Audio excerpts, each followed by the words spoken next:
Hey YouTube, my name is Daniel and I own a small personal training company called Carterman Fitness. And I just want to, this is going to be my first video, so if I'm a bit nervous and I can't find the words, just bear with me.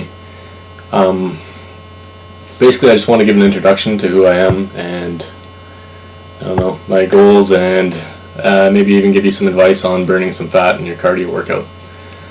So, to start out, I'm certified personal trainer through Canadian Society for Exercise Physiology, which I acquired through the University of Fraser Valley. And basically I just have a really huge passion for fitness, and yeah, if you can't find me in the gym or training people, I'm at school learning about how to train people. So I want to create a YouTube channel just to give you guys some information, try to get my name out there, build a foundation of followers and everything like that. I know there's a lot of bad information out there, so I want to try to help give you the proper information to help you achieve your goals and everything. So I know it can be hard to sift through the bullshit and find what's good. So yeah, feel free to subscribe and like it if you like what you hear. And feel free to post below if you have any questions related to strength, fat loss, bodybuilding, sports related, anything like that. And I'll try to get back to you. So first of all, before we start talking about fat burning, I want to talk about basically why I'm talking about it. So I had a question the other day from a person here, and basically they say that they're training cardio and they're increasing the time they're training cardio, but they're not losing weight and they have a clean diet. So this could be a few things. What I would say is, if they really are eating clean, then it's probably the cardio workout. However, a lot of times people say they are eating clean, and it might take some reevaluating. Maybe look up an equation to figure out how many calories you should be taking in. Take in 500 less a day, and that should allow you to lose weight at a healthy rate. Okay, so basically I want to give some background on cardio. Like, a lot of people say that the slow cardio for about an hour is more efficient, but I don't completely agree with that. I think that short, intense cardio is probably going to give you the most bang for your buck. And yeah, before we talk about what I'm about to show you, there's a little picture behind me, but I just want to give you a couple things as background here. So basically your body is always in homeostasis. You're always having a steady state heart rate and a proper depth of breathing, rate of breathing, and everything like that. That's where it likes to be. So what's going to happen is, after you're done exercising, your body's going to be burning calories to get back in this homeostatic state. So when you exercise, you have three different energy systems you're going to use. You're going to use first your phosphocreatine system, which is used up in the first 10 seconds. This is what you use when you sprint or you're just going as hard as you can. Secondly, once that's all used up, you're going to move into the glycolytic system. And this is going to be based completely off of the breakdown of energy that's stored in your muscles. This will last for about 3 minutes, and then once that's ran out, you'll get that burning sensation that you feel, the lactic acid buildup.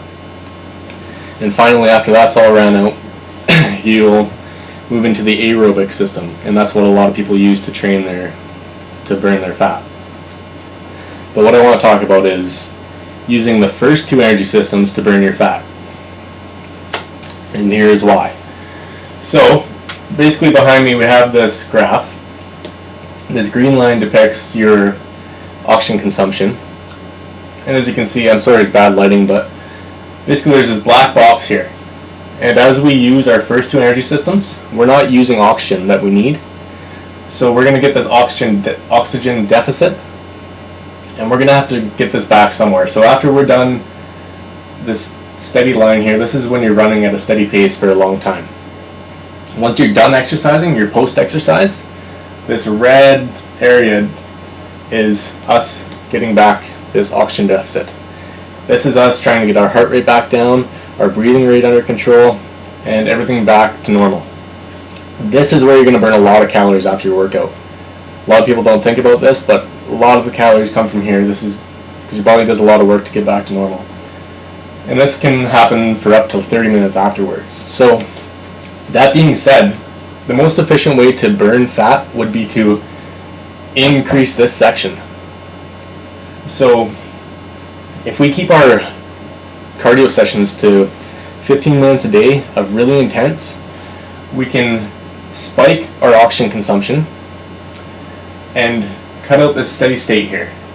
And that'll allow us to go back down, give ourselves some rest, regain some of that oxygen deficit, and then go hard again. Regain, and then go hard again. And what this will do is it'll keep you in a muscle building state, which is good for several reasons. The one that I like to say is that if you look at a sprinter compared to a marathon runner, the sprinters are muscular people. They have very good bodies, they're very athletic. The marathon runners are also athletic, but their bodies are not the strongest. So by building more muscle, what you're going to do too when you're just sitting around, muscle uses up more energy than fat does, so it's going to constantly be metabolizing. It's going to increase your metabolism and allow you to burn more just sitting there. So when you're just sitting around after the gym, you're going to be burning more than you would afterwards, right? So the most efficient way that I would say to burn fat would be, if you have time or if it works into your schedule, do these as 15-minute things. So your running should be 15 minutes. Do about 15 to 20 seconds of hard sprinting or just really intense cardio, right? The Prowler is an awesome conditioning tool if you do so many sets of that. So you can do about 20 seconds of work, then take about 30 to 40 seconds to rest, regain your breathing rate, get back, and then go again. This is going to increase your oxygen deficit and allow you to stay in an anabolic state, which is a muscle building state. And then if you could do this twice a day, you're going to get a huge amount of this getting back to your homeostasis, right? So if you can increase this, you're going to burn more calories and you're going to see a lot of results. And you can spend maybe half the time that you were on the treadmill.